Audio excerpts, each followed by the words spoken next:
Bienvenidos, compañeros y compañeras trabajadores de la provincia de Buenos Aires, de la salud mental de la provincia. Bueno, una alegría que estén del otro lado. Me puedo imaginar algunas caras. Agradezco, celebro esta invitación de la Subsecretaría de Salud Mental, que vuelve a atender un puente entre nosotros. Bueno, en general, las capacitaciones de la Red Provincial de Salud Mental en Incidente Crítico, que coordino, son presenciales, son vivenciales, tienen simulacro. En este caso, bueno, nos servimos de la virtualidad para encontrarnos en este momento tan particular, donde volvemos a valorar las redes, los puentes, lo colectivo. Estamos en equipo, acá trabajando para llevar adelante este espacio virtual, estamos familiarizándonos también como ustedes seguramente en la herramienta, del equipo de la Red Provincial de Salud Mental en Incidente Crítico, que voy presentando con un PowerPoint también para que tengamos ese apoyo visual. Están Mónica, Gisela, Claudia y María Julia. Bueno, ellas me están acompañando, tal nuestra filosofía habitual de trabajo en equipo. Díganme si se está viendo correctamente el PowerPoint. ¿Se está viendo? Muy bien. Bueno, vamos a trabajar algunos conceptos básicos, tal cual nos han pedido, de la salud mental en situaciones críticas de emergencias y desastres, con enfoque en la situación que nos tiene a todos en este momento, bueno, convocados, tratando de pensar intervenciones. Más que nunca pareciera que esa dimensión que nosotros trabajamos de cómo nos preparamos frente a lo impensable, cómo intervenimos cuando lo impensable sucede, se nos hace realidad en este caso. Aquí algunas imágenes de presentación del equipo. Hace 15 años que existe la red Prosamic, entonces seguramente nos hemos encontrado con muchos de los que están del otro lado, en intervenciones, en tareas que hemos hecho de trabajo con equipos de respuesta, en capacitaciones intersectoriales, simulacros, etcétera, etcétera. A ver, vamos a tratar de puntualizar algunos aspectos de la teoría. Además, una capacitación en este contexto, como decía antes, tiene ese sentido de acompañamiento, si quieren casi un sentido simbólico. En una charla de sensibilización de 40 minutos no vamos a poder abordar la complejidad de la intervención en situaciones críticas, emergencias y desastres. Pero sí, bueno, señalar algunas directrices, algo de lo que compartir algo de lo que están diciendo los organismos internacionales, respecto de cómo actuar, de lo que decir, de lo que no decir. Esta capacitación con, digamos, los integrantes de la subsecretaría fue hecha en gran medida para pensar las intervenciones telefónicas.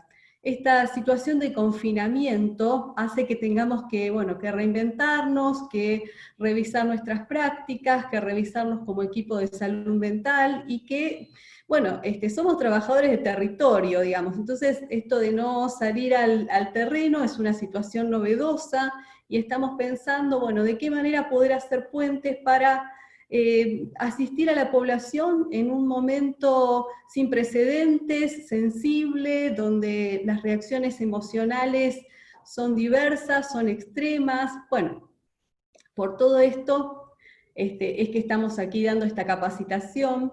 Las cuestiones que estamos compartiendo, digamos, son de protocolos internacionales, gestores de grandes emergencias, de la Organización Mundial de la Salud, de la Organización Panamericana de la Salud, del IASC, también la provincia ha hecho su propio protocolo integrado de recomendaciones, ¿sí?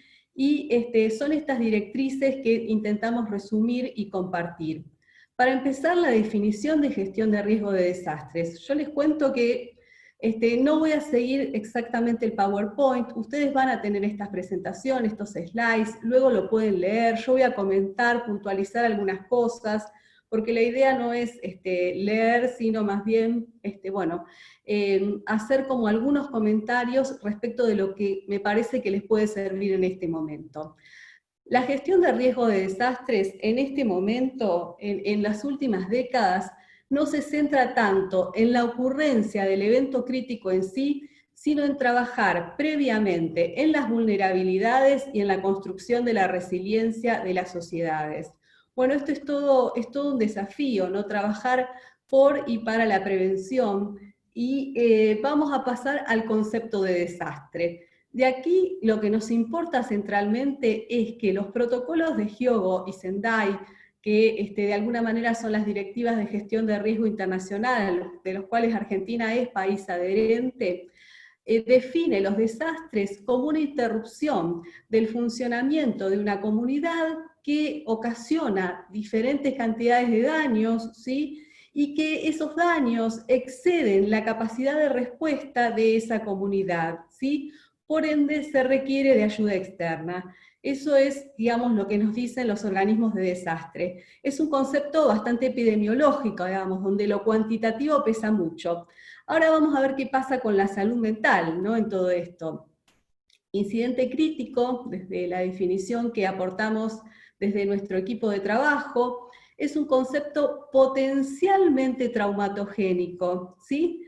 Es un suceso potencialmente traumatogénico, lo pensamos como un concepto genérico.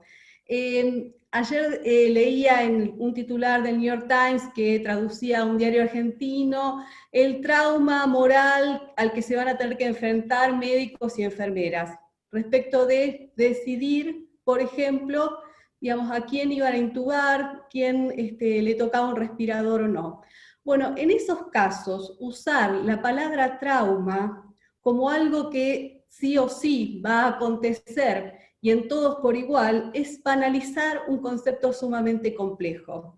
De antemano no sabemos si esta situación, que es disruptiva, estresante, distópica, qué tipo de efectos va a dejar en cada psiquismo particular.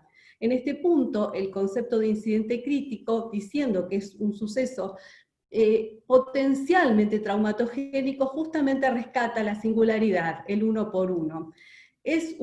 Son eventos impensables, irrepresentables. Si alguien nos decía hace un mes y medio, cuando estábamos planificando nuestra agenda del año, todo lo que íbamos a hacer, todas las capacitaciones que íbamos a dar, bueno, si nos decían, bueno, dentro de un mes van a estar confinados en una situación de cuarentena y aislamiento social, no lo íbamos a poder creer. Bueno, esa cotidianeidad se ve interrumpida por un incidente crítico. Los incidentes críticos son amenazantes.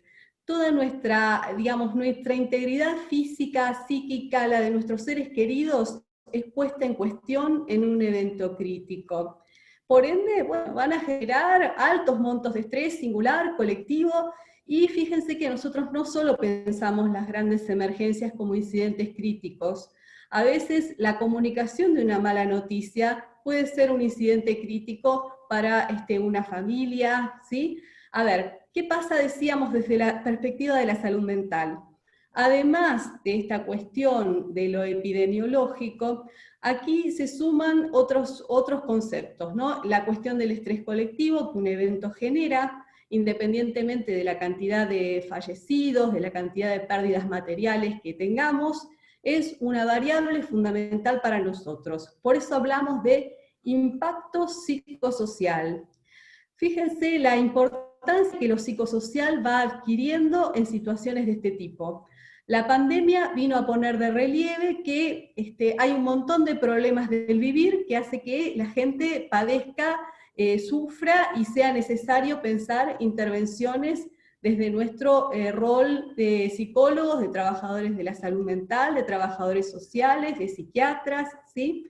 Y en este punto rescato, digamos, que este Ministerio de Salud ha incorporado en los comités de crisis de cada hospital a un referente de salud mental. Esto es un hecho para destacar y sin precedentes, porque justamente esta directriz de la Organización Panamericana de la Salud, que señala que lo psicosocial es un concepto transversal, se está cumpliendo a partir de integrar al comité de crisis, además de los emergentólogos, además de los terapistas, también a los trabajadores de la salud mental. Tenemos algo para decir acerca de esto. Los problemas del vivir, las representaciones socioculturales, cómo inciden en la propagación de un brote. Bien, y desde nuestra especialidad se habla de salud mental y apoyo psicosocial. Es un concepto que se empieza a usar con esa guía IAS, que es como, bueno, es como una guía fundamental para todos los que trabajamos a nivel internacional en emergencias y desastres, desde la perspectiva sanitaria, de la salud pública. Es una expresión que se refiere a cualquier tipo de acción o apoyo que propende a proteger y promover el bienestar psicosocial y justamente a prevenir padecimientos psicológicos. Bien, espero que estar siendo clara para todos ustedes y poder resumir bien los conceptos para que al menos en este rato que tenemos para compartir, bueno, podamos reflexionar juntos. Entonces, decíamos, un incidente crítico genera impacto, genera reacciones, que son reacciones normales, como decimos y repetimos, frente a un suceso que es disruptivo y extremo, ¿sí? No son síntomas psicopatológicos. Ocasionalmente esto va a devenir luego en un padecimiento para nuestra salud mental, que puede ser un trastorno por estrés postraumático, un cuadro depresivo, un duelo patológico, una adicción, ¿sí? Pero justamente las intervenciones eficaces y oportunas durante el momento agudo y el seguimiento posterior es lo que hace que esas reacciones esperables no se cronifiquen y no devengan en patológicas. Por eso es tan importante la intervención de ustedes allí. Y decíamos, bueno, una pandemia es un suceso paradigmático de lo que es un incidente crítico, porque es inesperada, disruptiva, genera estrés, da lugar a reacciones emocionales de las más diversas. Estamos viendo desde personas que están totalmente omnipotentes, a mí no me va a pasar nada, yo quiero seguir con mi vida normal, ¿por qué me hacen esto? Hasta personas que están en situaciones de indefensión, desesperación y parálisis muy fuerte en este tiempo. Bueno, todo eso estamos escuchando. Entonces, vamos a pensar también cuáles son los factores que determinan ese impacto psicosocial del que hablábamos. Bueno, hay muchos. Sucintamente podríamos decir que el tipo de evento del que se trate, que las características y las vulnerabilidades propias de los diferentes afectados, y que el entorno y las circunstancias va a hacer que los eventos impacten de una u otra manera. Interesante esto para pensar lo que está pasando. Estamos viviendo un evento inesperado, donde el contagio humano-humano hace que el otro se nos torne extraño, extranjero, ¿sí? Peligroso. Los eventos producidos por el hombre, o donde se supone que hay una acción humana por negligencia, por ejemplo, causan mucho más impacto. Las situaciones críticas prolongadas o crónicas. Fíjense, respecto de la pandemia, no sabemos cuándo va a terminar. Y eso es uno de los factores más complejos de manejar para el psiquismo humano. Cuando nosotros vamos a intervenir en un incendio, en una explosión, les decimos a las personas para tranquilizarlas algo que corte la percepción de amenaza y el disparo de las hormonas del estrés. El peligro ya pasó, estoy acá para ayudarlo, me quedo con usted, ¿sí? Y el peligro ya pasó, es sumamente tranquilizador. En este caso, el peligro está pasando y no podemos aseverar cuándo va a terminar. Y las emergencias colectivas. Bueno, en este caso estamos viendo una situación global sin precedentes, decíamos desde el principio. ¿Y quiénes son, digamos, respecto del entorno y las circunstancias, poblaciones vulnerables en un evento crítico? Bueno, todos aquellos que están en condiciones de inequidades previas, los pueden leer allí. Aquellos que tienen necesidades básicas insatisfechas, esas personas que siempre están al borde de un equilibrio precario en una situación de estas características, bueno, quedan mucho más desamparadas. Migrantes, desplazados, minorías étnicas, personas que por su momento vital, ¿sí? Como los niños, niñas y adolescentes o los ancianos, también están más vulnerables, mujeres por condiciones justamente de equidad social, en la mayoría de los casos, también se consideran población vulnerable para una situación crítica. Cuando nosotros estamos atendiendo un teléfono de ayuda, una línea 0800, y detectamos que hay alguien que pertenece a un grupo vulnerable, tenemos que prestar especial atención. Bien, este cuadro es bastante orientador. Estos niveles no implican de mayor a menor, sino que es una clasificación didáctica, pero fíjense lo que plantearon hace mucho tiempo Taylor y Fraser, y nosotros hemos hecho una adaptación a ese esquema que nos sirve para ubicar las cuestiones de la salud mental. Son afectados directos, ¿sí? Las personas que están enfermas, aquellos casos que están en estudio, las personas que están en situación de aislamiento en un hospital, por ejemplo, sus familiares, ¿sí? Pero también resultan afectados en una situación de emergencia los equipos de intervención. En este caso, bueno, es un colectivo con el que tenemos que trabajar y cuidar especialmente, porque están altamente expuestos a una situación de contagio sin precedentes, donde el riesgo es alto. Entonces, bueno, desde los lugares de trabajo tenemos que trabajar con nuestros compañeros que están en la primera línea de respuesta, pensar qué intervenciones para ellos. La comunidad toda está implicada en esta situación. Decíamos, bueno, las cuestiones de lo colectivo, aquellas de los que nos hablan Ulloa, Freire, Pillon-Rivière, se ponen muchísimo de relieve en este tipo de situaciones, ¿no? Cómo la comunidad ayuda, cómo la comunidad hace lazo, genera nuevas formas de solidaridad. Y otra de las nociones que es importante y mucho en esta pandemia es el estrés vicario. Para que lo entendamos todos, el estrés vicario es el estrés del testigo, aquel que quizás no está directamente implicado en la emergencia porque no está padeciendo la enfermedad, pero está sometido todo el tiempo a estímulos que de alguna manera lo ponen en contacto con esa situación. Y a veces se estresa más que el que está en la primera línea de batalla.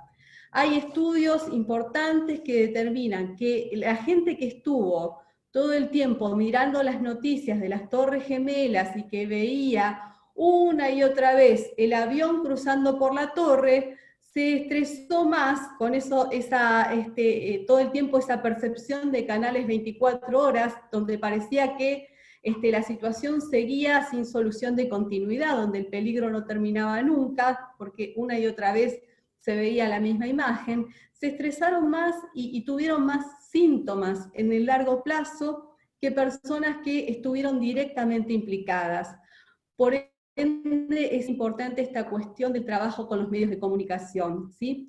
Aquí no las voy a leer todas porque ustedes las tienen en el slide que van a poder ver después, lo tienen en las guías de la OMS y de la IAS específicas para COVID-19, algunas manifestaciones específicas relacionadas con la pandemia. Fíjense que dice manifestaciones, o en otro lado va a decir respuestas o reacciones, pero en ningún lugar les habla de síntomas psicopatológicos, ¿sí? Porque los de salud mental tenemos esa deformación profesional. Tendemos a pensar las reacciones normales de las personas como sintomáticas. Y aquí hay que cuidarse bastante de psicologizar y de psicopatologizar algo que a veces hace a los problemas del vivir, a las reacciones de lo cotidiano. Vemos muchísimo esta cuestión de la indefensión, de la impotencia, de la parálisis, la sensación de la pérdida de control de las personas. He estado hablando mucho en estos días con gente que está atendiendo diferentes líneas telefónicas, digamos, de municipios o del nivel central, y cuáles son los problemas que refiere la gente. Bueno, estos problemas del vivir, decíamos, bueno, les falta su sustento económico, les está faltando la medicación, tienen que ver cómo generan nuevos circuitos para acercarse a aquellos recursos que les son indispensables, ¿sí? Les falta alimentos, tienen sensación de soledad, de aislamiento, esto les da mayor ansiedad, no pueden dormir bien. Estas son las cosas que estamos escuchando. Otros necesitan estar permanentemente en contacto con la información, con las redes sociales, con el contador en tiempo real de víctimas, cuando sabemos que esto está contraindicado. Y cuando hablamos con una persona que está en esa situación, tratamos en principio de normalizar sus reacciones y recomendarles que tengan algún momento del día específico para recibir información confiable de alguna fuente oficial. Porque esto de estar todo el tiempo recibiendo mensajes en el WhatsApp, recibiendo noticias y demás, bueno, es sumamente intranquilizador en una situación de estas características. Y como se viene escuchando muchísimo por allí, el miedo y la ansiedad contagian más que el virus. La gente dice, bueno, ahora tengo tiempo para hacer cosas cotidianas o cosas postergadas, pero no las puedo hacer. Siento que estoy impotente, paralizado, ¿sí?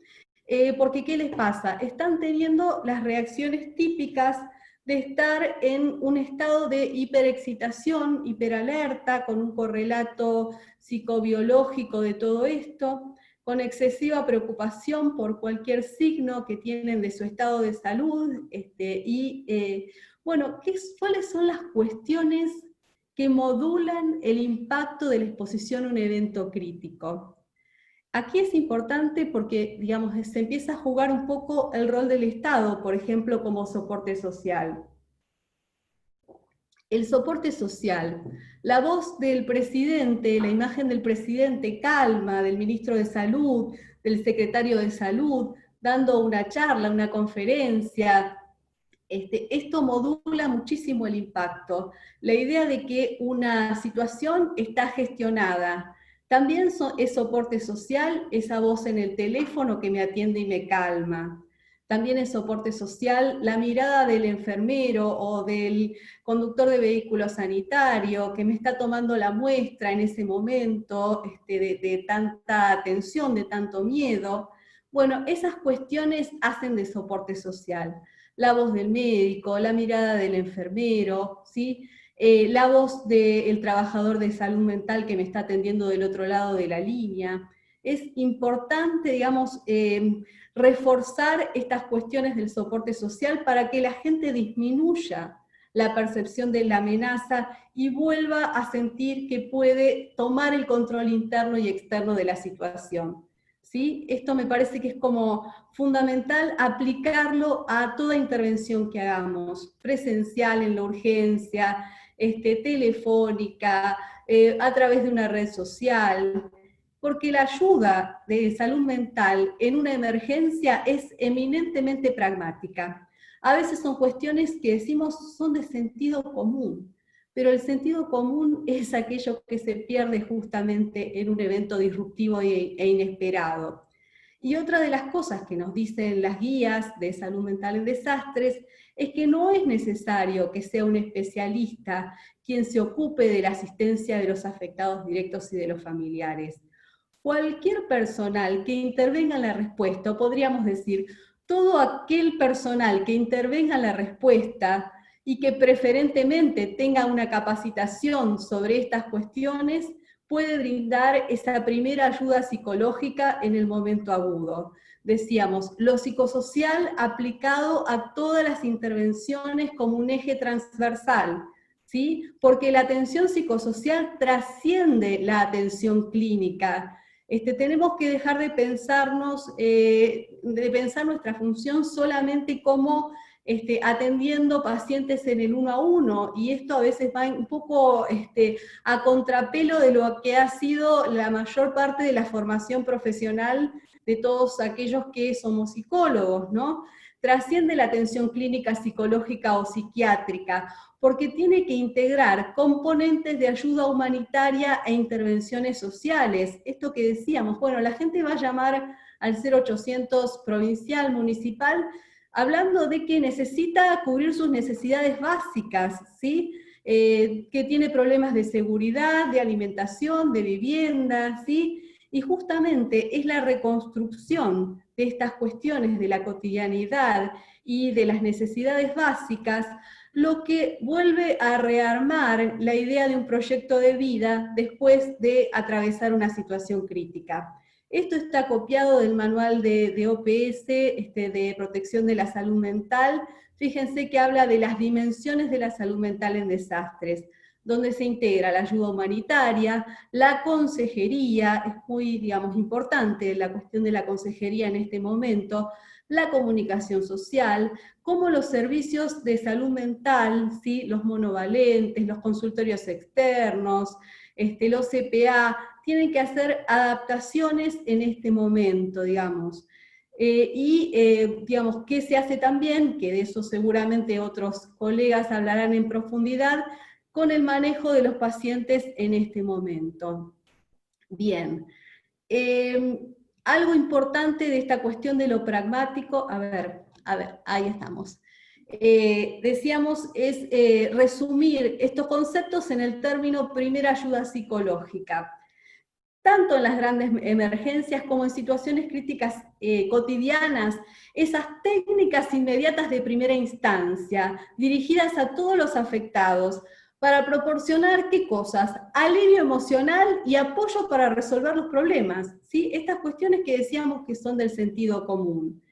Bueno, siguiendo con lo concreto de la primera ayuda psicológica, algo interesante que plantearon los organismos, sobre todo pensando en quienes tienen que hacer escucha telefónica, es darle importancia a las palabras y pensar qué hacer y qué no hacer, y en este punto más específicamente qué decir y qué no decir, porque las palabras crean realidad. Todos los que trabajamos con la palabra lo sabemos. Si relacionamos al COVID con determinada etnia o condición social, estamos estigmatizando. Hay que evitarlo y también trabajar estas cuestiones del estigma y las representaciones sociales con la población. Evitar palabras tales como caso, víctima, caso sospechoso, son palabras que tienden a cosificar a personas que están padeciendo una enfermedad. Lo mismo las atribuciones de culpa respecto del contagio, es decir, personas que transmiten, infectan, propagan, contagian, justamente refuerza esa cuestión de la atribución de culpa y de transmisión intencional. ¿Sí? Hablamos preferentemente de personas que adquieren coronavirus, ¿sí? Evitar propagar rumores y comentarios no confirmados, ¿sí? Por eso nos manejamos con información oficial que baja de nuestros ministerios, ¿sí? Es importante, digamos, que a la gente solamente le transmitamos información oficial. Para eso tenemos que estar en la asistencia muy al tanto de cuáles son las novedades sociosanitarias, por ejemplo, de lo que es descripción de un caso, ¿sí? Qué se considera caso sospechoso, como la información respecto de esta epidemia no es absoluta, va cambiando, tiene matices, bueno, tenemos que estar siempre atentos a cuál es la información oficial, ¿sí?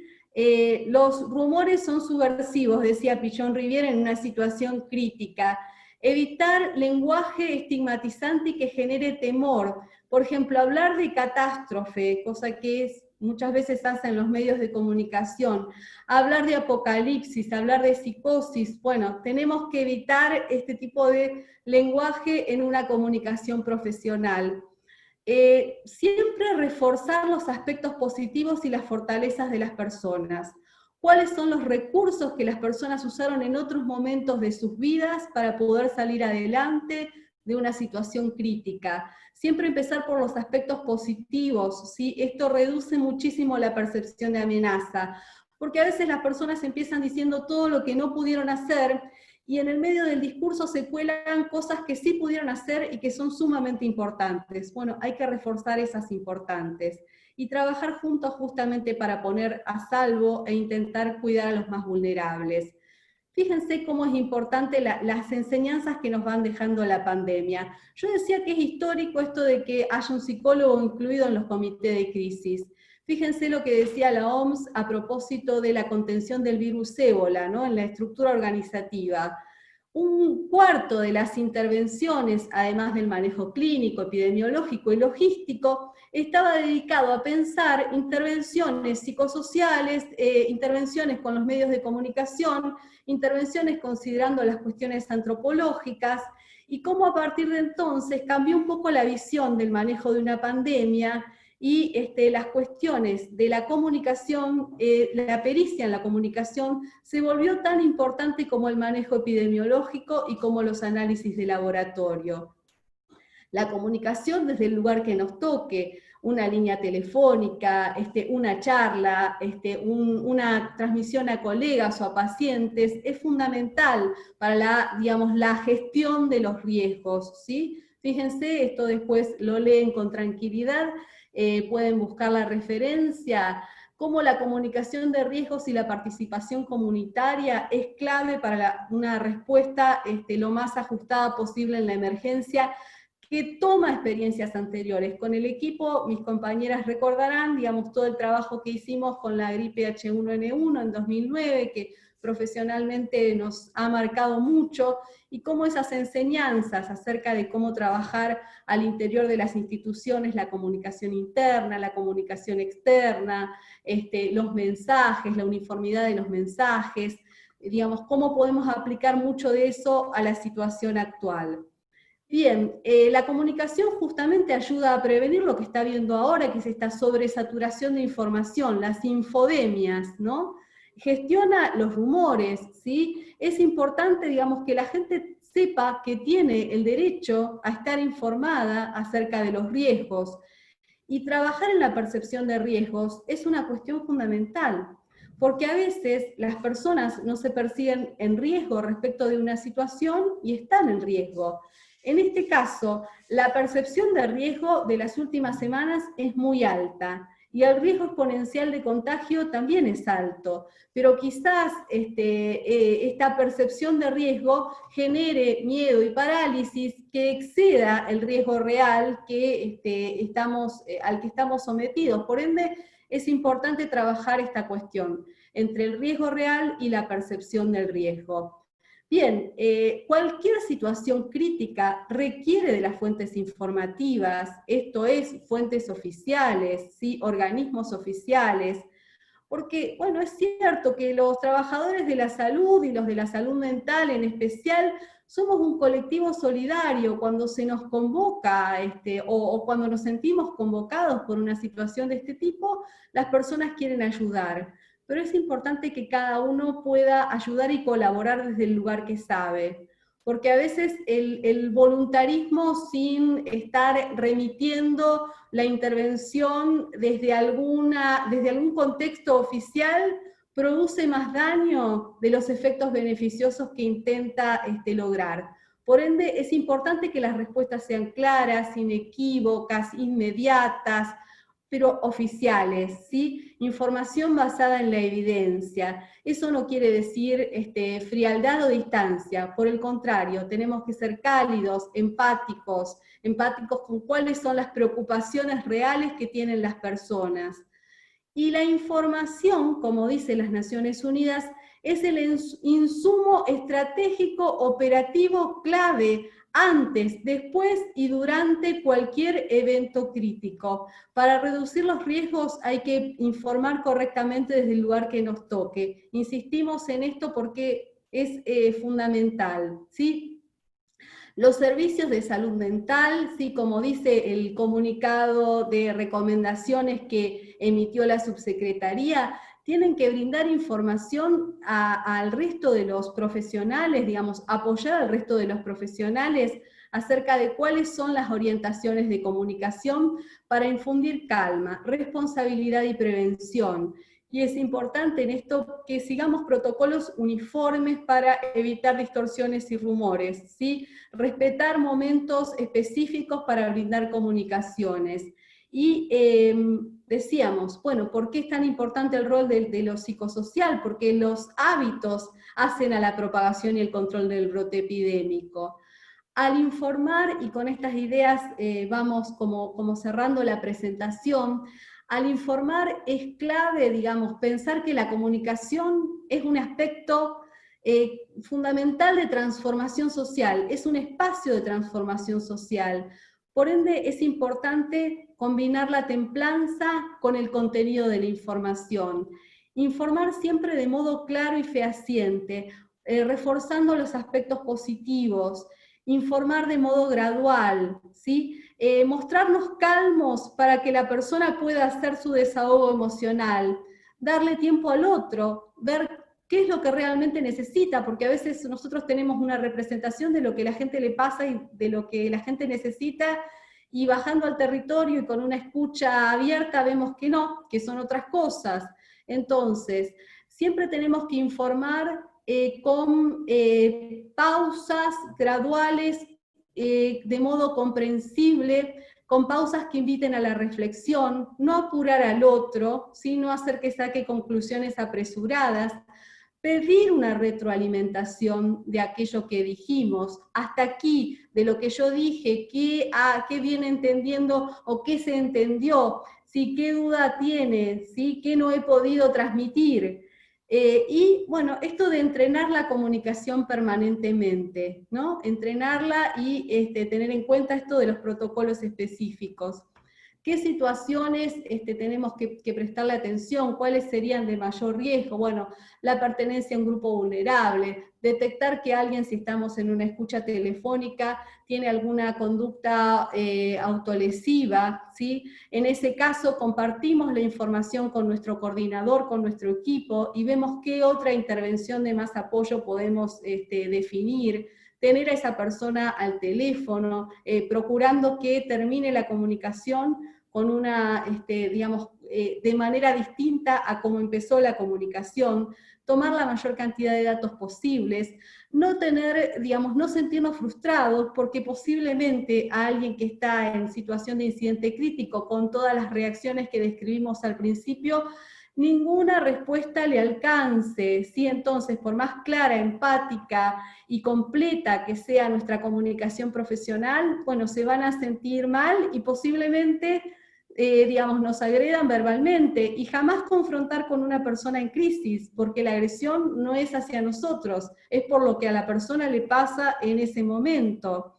Otra cuestión es esto que decíamos de ser específico, no ir más allá de lo que la persona demanda, ¿sí? Es importante centrarnos en eso y en ese punto mencionar una a una cuáles son, digamos, las respuestas oficiales y lo que sabemos hasta ahora respecto de lo que la persona demanda. Y también saber que no tenemos todas las respuestas y no sentirnos impotentes en ese sentido, ¿sí? Hacer foco es importante. Bueno, con estas ideas que son bastante generales, estaría bueno tener el feedback de ustedes para ver, digamos, qué les está pasando en sus lugares de trabajo, cuáles son como las cosas que vienen escuchando en cada lugar, qué acciones de trabajo con los compañeros que están en la primera línea de respuesta están pudiendo llevar adelante. Bueno, un montón de preguntas que seguramente harían más fluida la capacitación y bueno, quedarán para seguir pensando. La oferta de seguir trabajando con ustedes está, así que ahora los saludamos, a la próxima. Aquí están nuestros correos electrónicos, si tienen algún tipo de consulta específica que quieran hacernos. El equipo es un equipo especializado que brinda consejería, orientación, apoyo técnico en estos temas, así que bueno, quedamos a disposición y bueno, les mando a todos un cálido abrazo virtual, cuídense mucho, nos estaremos seguramente escuchando, leyendo y espero que viéndonos en persona dentro de muy poco tiempo. Bueno, gracias, muchas gracias y muchas gracias a mis compañeras Mónica, Gisela, Claudia y María Julia que están allí haciendo el backup, el aguante en esta presentación. A ver, bueno, no sé si estoy yo en imagen completa en este momento, pero entonces los saludamos y damos término a esta parte de la charla. Mucha suerte.